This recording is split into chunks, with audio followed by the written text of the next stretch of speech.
Alright guys, this is going to be my weekly update.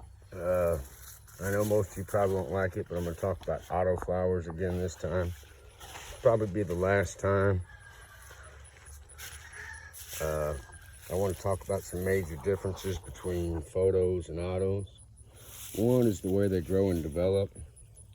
First, a photo will develop thoroughly all the way through down to the bottom, have budding points that come all the way out, and she'll develop all the way down. It's not the best result, so as you can see here, I've stripped her down, which is what comes with an auto. That's why lollipopping really ain't a big thing with them. You don't get much from pulling it because she never really works there. As a part of the Reveg or Reflower, she leaves that area behind. So the biggest part of the Reveg or a Reflower is gonna be vegetative growth. So it's not gonna be within the flower growth. That comes from the selective harvest, and that is amplifying. You take that top bud before it has a chance to develop all the way, the trichome's finished, and the next bud will pick up at a younger state. She does this all through flower, all the way down to where veg begins. Everything's gonna be just slightly different development. And that's what it's there for, is in case something happens to that end bud, it just picks up at its old development, say week 7. And then as you get down further, you get closer to week 6, eventually you get 4, 3, 2, and 1. You come down to 1 point, and then you'd have nothing but naked area. That naked area will always reflower if you harvest all the flower and cut back to where vegetative growth began. And flower, or where flower began, where vegetative growth ended. So it's not hard, it's really actually simple. It's mainly making sure that the signal don't come from the first bud that gets completed. And that can come on the side, that can come on the top. And in order for it to continue forward with the Reveg, or Reflower as I say, because it's more of a Reflower, you're gonna continue flower as opposed to starting over, as long as you take away that first bud.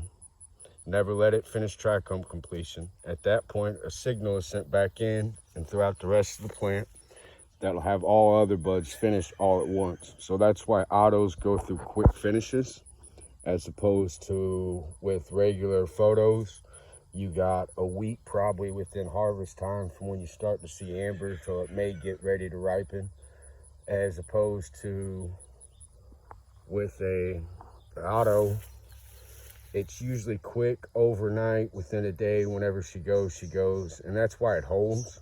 It holds for that state, and as long as you harvest before that, everything else will pick up at younger stages and develop fully into full grown, full mature buds. So it is a bettering of the bud.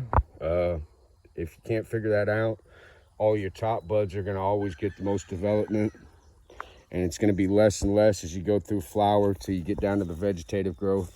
And then that development always stays light, underdeveloped, unless you reflower or reveg it and start.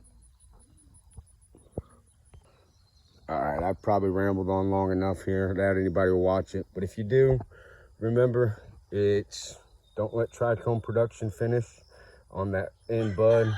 You can let it go ahead and amber on a sativa is what I've been working on lately. I'll give you it as an example.